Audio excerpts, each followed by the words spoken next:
Ahoj a dobrý den. Posílám tohle na kolení nahrané video, protože si myslím, že to bude nejjednodušší a nejrychlejší forma pro komunikaci. O co jde?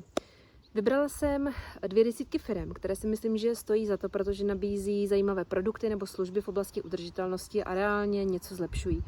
Třeba zlepšují svým produktem to, že není potřeba tolik energie, nebo zlepšují to, že jejich produkt je sám o sobě ekologičtější než jiné alternativy, nebo přichází úplně s novým business modelem, který říká, že není možné vlastnit a je možné sdílet. Kdo ví co, každý děláte něco trochu jiného. Někdo děláte ekologickou drogerii, někdo děláte věci z recyklovaného betonu, někdo dělá něco z paletek a tak dále.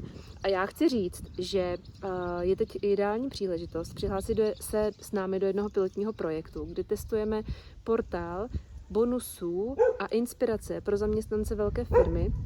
A je to pro 7-8 tisíc členů cílové skupiny a budeme zkoušet tyto produkty jim nabídnout, ukázat, nasměrovat a budou to 4 měsíce pilotního testování a potom by se to škálovalo na klienty celé té banky.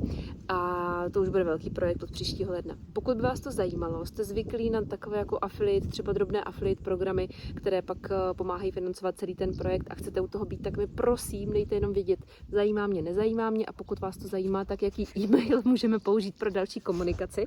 A příští týden, tedy na konci července, na začátku srpna bychom se ozvali s větším detailem.